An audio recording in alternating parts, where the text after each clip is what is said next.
Зохиолч Сормон Иршин Дашторов. Оосор бүчгүй орчлон өгүүлэг. Товог 3-5 дунчхад нь өвгөд харчууд энэ тэндээс нь харлаа гот яаж хавда гэлцэн урам нь хугарсан янзтай харуулсан дууалдаж төрүүлэн хэмээн санаж байсан үе тэнгийнхэн нь бахархал дүрэн харж байсан нүдэндээ үл итгэн бүлтгэнэж бэв ялдар өтгөн хар хөмсөг бүхий царай зүсийн таашаан шохоорхох олон хүүхнүүдийн зүрх усанд гинт хөл алдах шиг пал хийжээ. Цээл хоолойтой палдайсан залуугаар цолоон дуудуулан уужим хөх тэнгэрт элен халин эргэлдэх бүргэд мэт уран сайхан дэвэн байснаа эрвэлзэн гараад бүдүүн өвсөнд бүдрэх мэт нэг шармээсэн шар залууд ойчжээ. Товоо өөрөө сайн уучраа олсонгүй. Уучраа бүгтэйгэн өрж угаад нэгэнтээ далавчаан сэлгэн займчих зур наадамчдыг гүйлгэн харвал эгнэн зогсоо олон мордны дунд улаан хоргоо бүслүүртэй цагаан бүрхмалга харагдахад дотор нь баярааргийн лавла харвал эзэн нь өөр хүн байсан дурам хугаран эргэж өнөө шар залуу руу хандснаа санах ажээ. Буулт өгчөхөд буцаж явахдаа хачи юм гэж бодмоглосноо анхаарал сарних зуурл чавхны чулуу шиг орж ирээд сөгдүүлж дээ. Гэд санан бүхэн майхны дэргэд дээл бүсийг барьж үлдсэн хархуу өвгөн хоёр руу очлоо. Цаадуул нь яаж хва гэж биенээсэн өрсөн асуухт нь харин яасныг хараа үстэ хэмээн үннэн өчөөд далавчныхаа ханцыг нэгээр нь татуулан өмсгөлөөн тайлж дээлийн нөмөрчээ. Тэгээд наадмын асар тийш харавал өөрийн унагсан шар залуу бүхэн эдэнээс өрсөн боорцогсэлтээс асар өдөх хэдийг цацаад наадамчид руу хэд хэдээр нь гүйдэл дундаан хайлан явж байлаа. Товоо дээл хувцаан тухлан өмсөж байхдаа болсон явдлыг сая санаж эхлэв. Учраа нь барэ давтал барьцын алдуулан бултад зүхтгаар нь араас нь шүүрч барих гээд ухс хийснэн шуудгийн маажаадл сөхөрчгсөн санжээ. Өөрт нь унсан хийгээд барилдна гэж бодж байсан хэдэн бүх тойрон ирж яаж хав гэлцэн бас л харуулж байгаа янзтай асуухад мань хүн яалаач гэхэвдэ гэд нэмсэглэн зодог шуудган баадаг нь боож бүсэллээ. Холгүйхэн бүхэн хорхоотой хоёр өвгөн хэдэн ирчүүд наачинж харих болоогүй дээ. Сүрхээ гэндэг шиг боллоо гэлцхэн сонсогдоно. Тэр барилд ханчи яхав нэг хүнд бараага харуулад бас түүнийхэн царайг нэг хараад авбал эл наадамд ирсний хэрэг бүтх юм шиг санаж байж. Тэр бодол нь дэндүү санаа сэтгэлийн эзэмдэж самбаа танхиг нь алдаруулсан ч байж мэдэнэ. Харин унчсанд нь их баггүй хүмүүс харуулсаад байгааг ухаарсан хойно наадамчид над их итгэж байж дээ гэж гэмшжээ. Тэгээд энд байгаад байх хэрэггүй юм шиг бодол төрөн мориндо мордоод явъя гэтэл бас л зориг хүрсэнгүй. Нэг л юмд хорогдоод байлаа. Өөрийн ирэхгүй хоёр нүд нь эрээн алаг асрын хоёр жигүүрээр сэрэлдэн зогсох гойж гоцсон мордон тэдний урд талаар газраар зээглэн суусан наадамчид руу бам бэлчиж сэтгэлэн донголцохажээ. Түүнийг тэн сэтгэл шаналнгуй байгааг хэн мэднэ? Харин өөрийгөө харуулах гэсэн юм уу харцын нэг удаа ч болов өөртөө татах гэсэн саваагүй юм шиг хэрнэн цайлган бодлоо өрөлсөн хөөхтүүд хойгор урдуур нь морьтой хэрн нэг өнгөрч явган ч нэг үзэн авирлаж байлаа. Товоо тэднийг даан жанзаарах сэхээгүй явлаа. Төвний сэтгэл нэгийг үгүйлэн дэнсэлж байлаа. Говь талын 3 сумын хэллэх газар төгөргөн говь хэмээх хужир шүү бударган багалзуур зэгс дэрс шар мод шарилж таан хүмүүл дэлгэр бүрд булаг цөөрөн бүргэлсэн нутаг байдаг аваа. Суны ядаг намрын тэргүүн сар болохгүй хуртай жилийн ногоонд халуурсан тэмээд тийшин салхитан ирэх нь яасан мэт. Ерөн тэр говьор хэлсэн 3 сумын ойрдот нутаглан байгаа айлын тэмээж ирэх. Төгөргөн говийн ногоон өдрүүдээр тэмээ төөрхөн байтугай хүний сэтгэлч согтуурн тасарх нь бий. дэлгэр сайхан зам болж байна. Товоо хөрш сумын наадам намрын ихэнх сарын 15-нд болох зар дуулж цагаан тулаад ирэхээр эрэл суралт хатаан ажил явдал үүдэж мэднэ хэмээн салхитан одоод 5-6 хонож байгаа тэмээгээ нэгхээр дөрөөж ийжээ. Аав нь тэмээгээ салхитуулах дуртай нэг юмсанч. Тэмээ гэдэг амтэн чи зүгээр нэг салхитдаггүй бэбэ. Хорвоогийн нэг жамаар тогтж байсан бэлчээр ун дусан орхин буран тоглуулдаг бэ.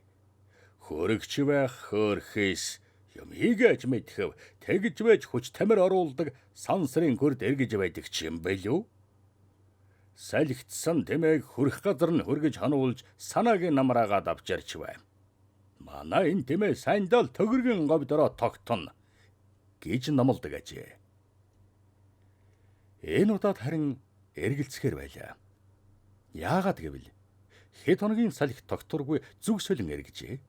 Гэлээч юм ийгэж мэдхэв эхлээд төгөргөн говьд үзэхэд гэмгүй гэж товоо тийш хүлгийн жолоо залсан юм. Чингихтэн мөр замдам бараа харан дамдаж уулзж учирсан хүнээс сургалаа явсаар зорьсон газрын хан барааг харав. Төгөргөн говьд тэмээний найр болж байгаа ажээ. Ихүүд дөхөн өдрийн халуун улам гэж байлаа. Товоо их говьд хэсэг бусаг бөөн сүрэг сүргээрэн бараалан байгаа тэмээд тийш хараа тавин бүхэл юм нүдний ил тусах нэгэн толгой дээр дөрөө мутлан буулаа. Тэгээд өөрийнхөө 2 шарга цагаантай 40 тэмээгэн хаа нэгэн газар нь харагдах эсхийг болгон тухлан суув. Өдрийн халуун болж байгаа тул олонх тэмээ хурайлан бөөгнөрөөд зарим нь бөөнөрөн хэвтэн босон байх тул ялгаж танихад хэцүүхэн ажээ. Бас үдийн зэрэглээ тунран цожих тул цагаан зүсний болохыг ялгахад бэрх байлаа. Дэмэл нүд тавин тамхиа нэрв. Сүүлийн борооноос хойш 20 хоног улирч хэд халуун дургад сэргсэн ногооны төрөн гандж шарлах өнгөрчээ. Төвний учир энэ тэндээс ургах үүлэн толгойг мөд хур хайрлах нүнжиг байгаа эсхийг ч болгоолоо. Хол хоёрын уулсын өнгө зүсийг ч бороо дуудан байгаа эсхийг шинжив. Малчин хүний газар ус лустаа ярилдаг зан залуу ирийг тойрсонгүй. Тэн баахан сууж ахин тамхиа нэрхээр чүдэнцэн гарган зурж асааснаа ганцныхан толгой дөхөөлтөл морин гартах цулбураан дугтчлаа. Товуу галын унтраас мориндон ундууцсан эргэн харвал нэгэн зүг чихэн соот хойлгон нүдэн сэргэн ямар нэг чимээ анир авсан янзтай тэргүүний өргөн харж байлаа. Тэр зүг буюу баруун хойш хараа тавбал адуу түргэх анир гаран төдөлгүй захиур чулуу гялтгансан гүдгэр чандаас нэгэн мортон шавуулсан ил гарч иржээ. Хартал цагаан бүрхэн малгай сэмбидэл тавьсан бүсгүй хүн урт жигтэй хар морины толгой хайлан алхах эр хар сайвраар ямар нэгэн дууны ая дээш доош өргөж буулган эсгэрч байснаа болж хормой сэлтийн засан дөхөх байм. Товоо хэн байх нь гэж бараагаар нь таньчих санаатай шаргуу ажилласнаа нэр оноо чадсангүй. Харин бүсгүй хүн алмарын сууга хүнтэй таарна гэдэг зугаатай чим шиг бодогдох вэ. Битүү баясал давтан шүдэн зурж тамхиа нэрлээ. Тэн саруулан хөхөн тамхиныхан утаг амтархан суухтан бас л тэмээний нэхүүл эрлийн хүн байгаа бидээ чи гэсэн шүү юм бодон айсуу ява хүн рүү нүрийн харвалан суудлан засчээ.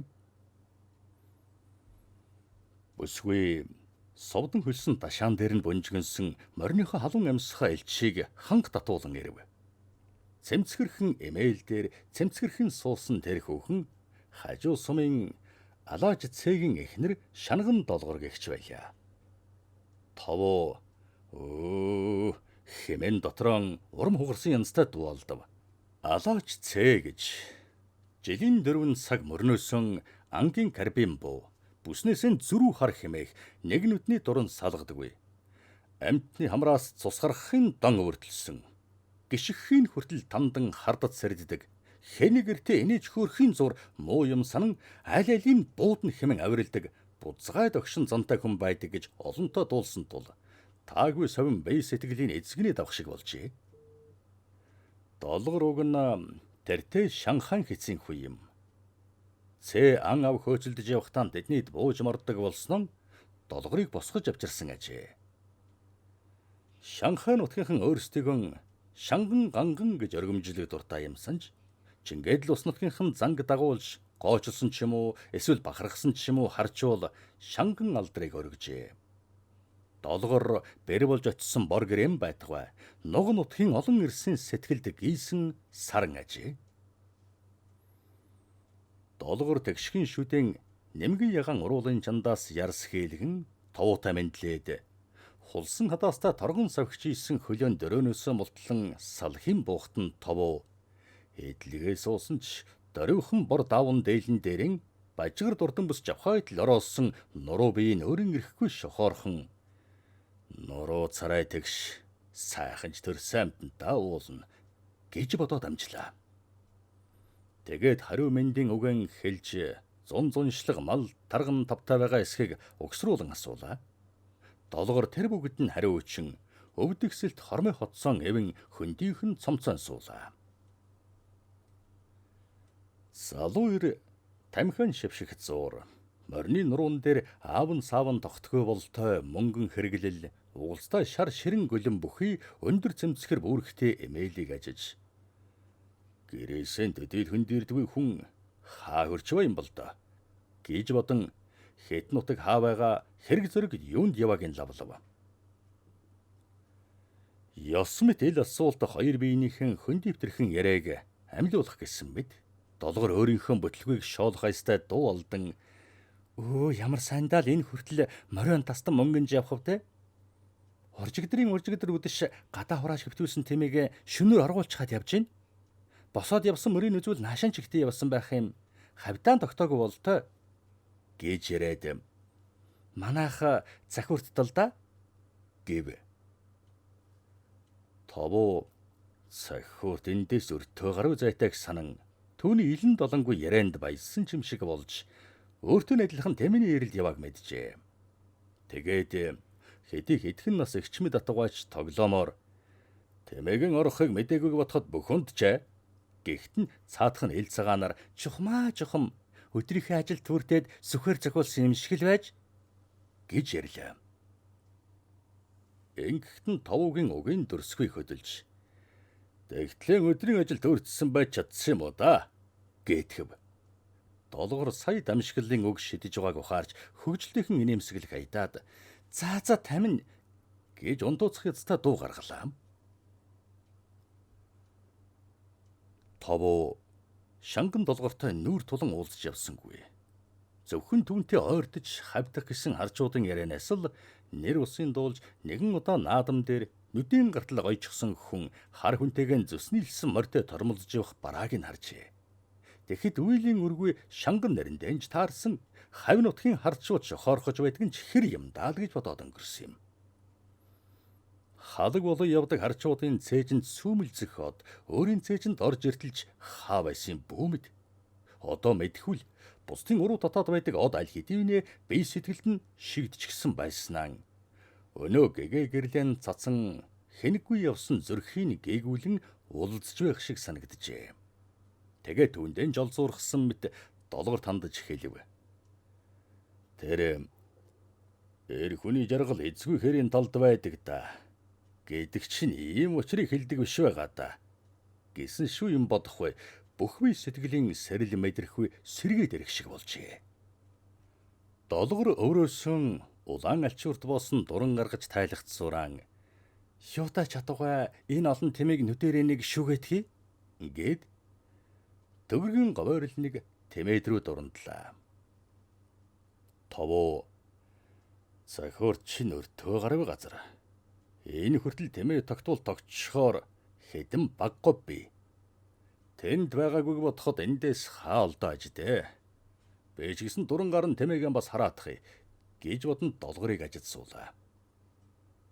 Тэгтэн би ч бас хэдэн тэмээгээ салхитуулаад нэхэж яваа юм аа. Манай хэд ч эндээс солддоггүй юм гэж түүнийхэн чихэнд хэрэг зөргөө мэдүүлэн дуулгалаа.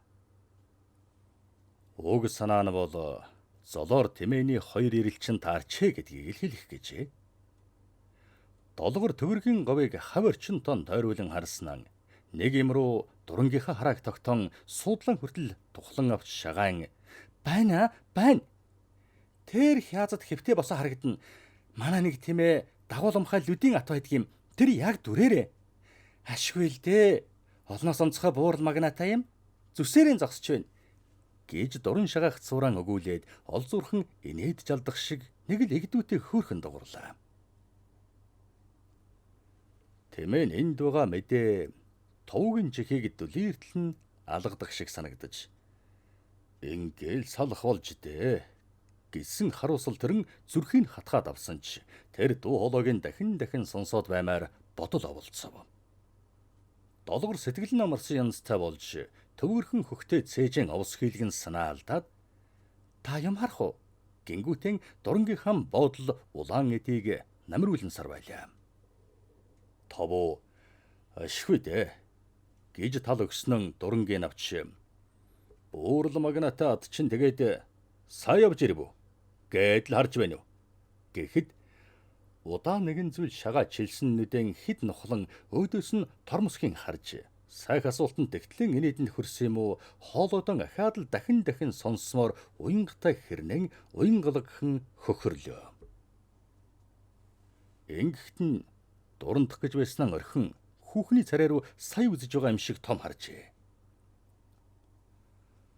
Долгор өнөөл цомцон суусан чигээрэн жижиг хар ялаа нүүрнээсээ сэвэн үргээж тунмал хар нүдэрэн инэмсэглэх хажээ. Тавуу тэнд л манай тэмээ байгаа болов гэсэн бөөн тэмээрөө шуутхан дурандав. Ингэхтэн дэмий сугаа бүсгүйдэд зугаа болгож манай хэд ч тэнд л байх шиг байгаа юм. Даан чин зэрэглээ бүрэлзээ сайн таниулахгүй юм. Одоо ч яг говь дундаа орвол тэмээ дагсан үргэлээ яла амьсгаа ухуулахгүй амармараар нэг орондоо гэж ярьлаа. Тэр харсан тэмээнд үнэхээр өөрийнх нь тэмээ байгаа ажээ. Тэмдэгтэй харагдах тэмээ бас байх тул долгорын адил төвөггүй танилаа. Гэхдээ бүрэн бүтэн байгаа эсэх нь үл мэдэгдэнэ. Хүний тэмээтэй цуг байгаа тул тоог нь авахд хэцүү байлаа. Гэлээчгэл эрэл чихтэй болж байгаа даанай л олзуурхан баясч дурангийн хараанаас нүдэн салгаж долгор руу харвал байх шиг байна уу гэж асуулаа. Тэр түүний царай төрхөөр сэтгэл амарлсныг олж мэдсэн ил байлаа. Бана гэж багтаахан дуграад бүсгүйг цаашлуулан өдхийн санаа ургуулan эгдүүн хөдөлж дурангийн том шилийг нүдэндээ барин өөдөөс нь дуранд бол тэрээр цулбууны баримн байгаа морьтойгон чандан ухаартан бууралдах хадтай сэрвэн тэртэй хөхрөх уул цэнхэр тэнгэрийн хамттан алслан холдож жижигхэн гихчин болж харагдлаа. Гэвч дуу хоолойн жихэн дор уянгалан хүү яадаг хүн бэ хүүхд даятай гэснэн өнөөлнийг сонсоод баймаар дуугаран хөхөрлөө. Тэгснэн ижингүй ирж байгаа мó хүүхэмсэн айлгүйдж байгаа мó долгор нүрэн даран буруулах гэсэн авч чадсангүй гарынхаа салаагаар шагаан харж байлаа. Тавуу дурангийн буцаа өгтөн тийм хөгчг байна уу гэж зузаавтархан уруулан шивэлгэн өгүүлв. Долгорд хизээч билээд зүсийн халтхан харж нэр усын жихэндэн бас мөлтгөн унгаад авсан харах үүтээ хээр хөдөө дураар хөхөрж аман дороод ирсэн угаан хэлбэлж хэлж хөгжилдүүд мордоход тиймж этгээд зүйл бус мэт санагджээ. Бас ч бүцгүй бясхан зүрхэн мөчийн зуурч гэлээ болтгоо айлгүйтэд авахд ч цөлхаглаг газар хан тэтгэрийн дотор тортой шуу шиг байдаг сэтгэл нь тэнийгээд дурангаан боон өөртөлж босгохтон хүүхдтэй бүр томоогүй хүүхд шиг байна гэж бодоод мориндон дөхөн жолоо цулбууран хомсхийн бас л инээд алдав. Тавуу сайн танд гисэн бол золгийг барьж аваад баахан өнгөж наадахсан гэж бодсноо томоогүй хүүхэд хэцүү шүү. Тэр дундаан эзгүй хэрийн талд гээд орхиснон байр байдлыг ажиглалаа. Долгор тэгвэл хэцүү хүүхдийн гар чоглуулахаас өмнө хідэн тэмээгэн бараад ида гингүүтэн дөрөөгөө шүүрэн мордлоо. Тэр эмээл дээрэн гарсан хонь эрмөрнийхон эвэлд нэгмсэн орлоо гэсэн бардам сэтгэлээр намжиртайхан нүд хөмсгөн солбуулан инэв хийлв. Товууд ил бүхэн зугаатайхан санагдсанаар барахгүй. Хаа нэгэн газараас буугаан үрсэн алаач цэг гараад ирэхвэ гэж битүүхэн ширвэтэж байсан айдсан гэж яана гинэ Хэмээн өдсөн үгэн шидээд мориндон шуу шиг бас сэвх юм ордлоо. Хүүхэн өөрийгөө цулбуурдах нөө гэж хардан ухсгийн хурдлахаар морион давирснаа тавуу хэвнийг зэрэгцэн ирж ерийн зүйл ярин алхуулахад дэмий хар санснан огоорч ханьсан гальгуулав. Тэр өдөр бараан мөр, бараан дээл, цагаан малгайтай бүсгүй, хул хонгор мөр, цагаан минчүү дээлтэй харахгүй хоёр хэсэг тэмээ ханьсан цуглуулж, тэмээндэн эзэд нь ирж гэдгийг мэдүүлээд нааш цааш буун мордон гангаж өнчгөд хүрв. Тавуу жин үдийн халуунд олон тэмээ яаж туунам? Ер нь салхицсан тэмээг очисон газар нэгч болов хоног болговол санаа намарч ахи явдал төвг боддоггүй гэдэг юм. Хэрвээ туувал сэрүү орвол яанам хэмээн ятгаж өөрийнхөө дуулсан элдв явган шог тэр энэ анчин жинжин тохиолдсон инээдтэй явдал ярин инээдийн хандлааныг сонсож түүний айл аажтайгаан хосолсон царай зүсний гэгэнд бүрэг бодигхон сэтгэлдэн эргэж явсан зүйлийн эрвэхэгэн нисхэн алджээ. Алаачцээ 2000 даргууны гэрээ сумынхан хошоотоо хийж сумын төвд арьс тосон хэрхэн бэлтгэх хэд хоногийн семинарт дуудагдж явсан аж. Төвний учир гэрээсийн хонуу дүнжүүд явуулах дургүй ихнэр нь салхицсан тэмээнийхэн хойноос жолоо золхоос өөр аргагүй явдал тохиожээ. Шанган долгор салхицсан тэмээний тухай ятгалганд үннээсэн итгэсэн үү? Эсвэл хүүхэмсэд байгаа хархуугийн зугаатай ярианд согтууран хэвлүүхэн өдөж таалах овжин алиа аашиндж сатаарсан уу? Дөрөө хаврын явах дан явж, газрын өндөртөж буух дан бууж, уянгатайхан инээгтэн чинээж, салаад явчих санаа зоргийн үзүүрийг алджээ.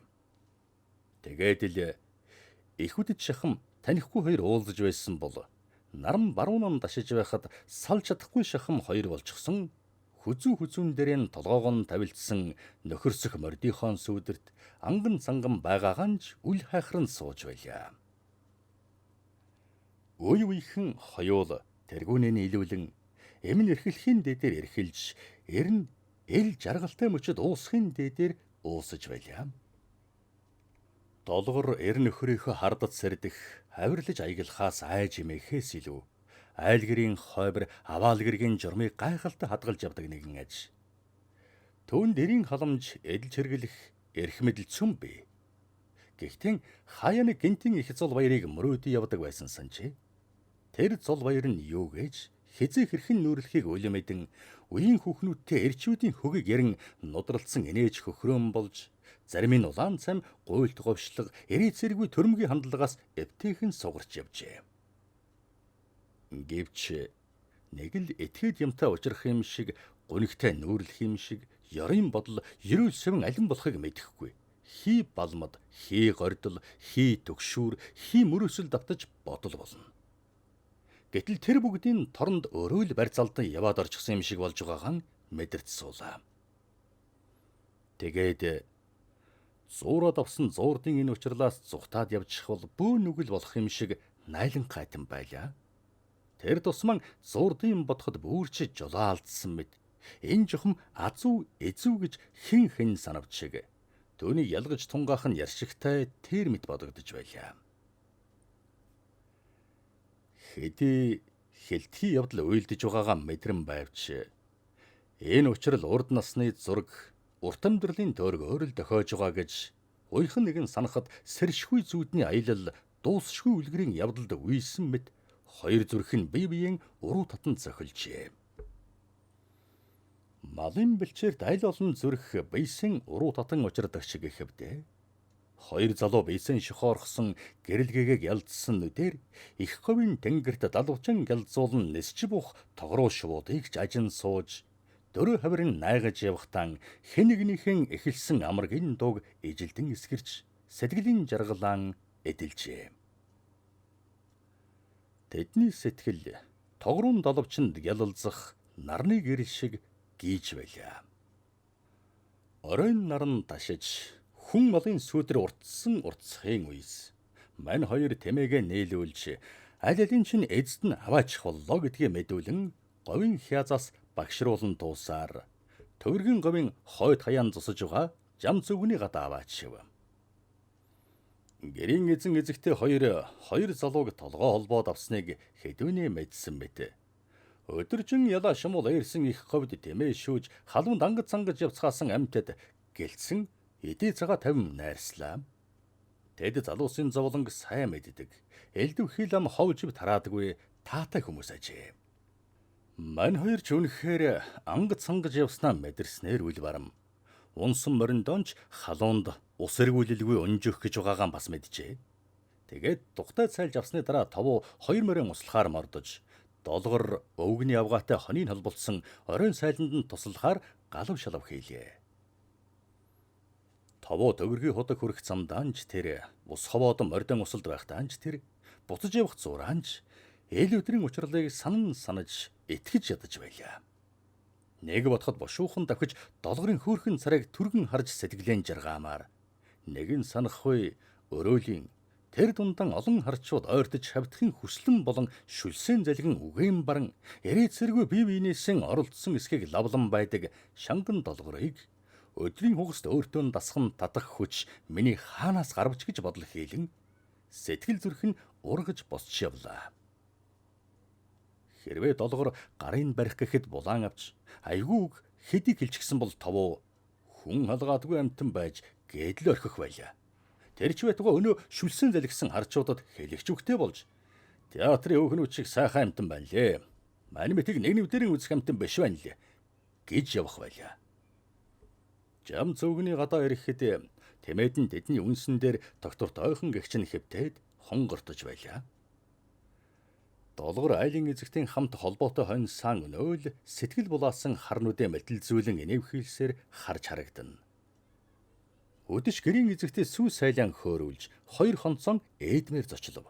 Тэрч байтугай гэрийнхээ баруун талд ор дэвсгэр засахаар болоход мань хоёр гадаа хураач хэвтүүлсэн тэмээгээ манаж хонох нэрээр гадаа тус тустан ор засуулжээ. Сар мэлтийсэн сайхан шөнө болов. Айл гэрийнхэн унтсан хойно гүн их тэнгэрт жирвгэнэн сүргэлэх оддыг ширтэн бэдэн чимээ өгөн хэвтэж ассан хоёр нэгэн хучлаг шургажээ. Тэр шүн 20 хэдэн насны ааг хонгор сэтгэлийн халуун хомын ширдгэр зузаалж өгсөн дэвсгэр дор сүүдэрчийг бараадах дуртай бор өрвэхэ хичнэнийг үгтээснийг бүүмэд. Тавуу үүрийн шаргал туяа гүйцэд тунрахын үеэс хажууд нь төөнөж байгаа булбрай зөөлөн бие хөндөрөн салхин сэрүү шурахыг анзаарн нүдэнэвэл долгор хэдвэний дээлэн хэдэрч гисэн зөөлхөн хошууга хазарт нь нааж үнсээд хүүхэн бослоо нар гарах нь гэхэд зуны шинийн богинохон нойрноосоо салж ядахгүй. Тэмээ маань явчихаж гих дунаар нь өөрийн ирэхгүй өндөөлөө. Үнэхээр тэмээд нь явчихсан байлаа. Эл хөгшин хоёул дугхисэсхийг үлэмэдэнэ. Энэ тэрийг шивнэлдэн ганганалдаж эрхлэлцэн жаргаж байхад тэмээн хөвцээр л байж жухам хэдийд нь оргоод явчихсныг бөөмөд. Манаж хонсон малан оргуулчхаа зогсож байна гэдэг нүүр халаасан явдал болж хоёул айлын зэхэж өгсөн ор дэвсгэр сэлтийг цэгцлээд гаднах тоодонтой уснаас нь угаалтуурд хийж нүүр гараан угааж аваад эмээлийн үрэн чөдөртэй морд руугаа ханджээ. Мордон барин мордож сүргийнхэн бараг хараачил бол тэмээд нь хоёр заяа мэт салж говийн хяаз даган бэлчиж харагдана. Ахаад л халуун өдөр болох янзтай. Өглөөний нар мэлтийн ургаж тэнгэрт үсний сэвэн төдийж үл харагдана. Одоо ингээд хоёр бие сална гэхээс бөөн гуниг цээжнийн хуравж хоёр тишийн салхаас өөр аргагүй ажээ. Тэгээд өглөөний сэрүүнд тэмээгэн тууж газар дөхөөр тэмцсэн нэг нь толгой дээр буун нэг нь тэрвэрч нөгөө нь тэрврүүлэн жаахан суулаа. Ингээд суугаад л байвал хэдий ботолж суугаад л баймаар санагдана. Гэвч улаан нүр халуун адуу нолын хүн аргал усанд яваа улсын нүд өлн тул моринд морджээ.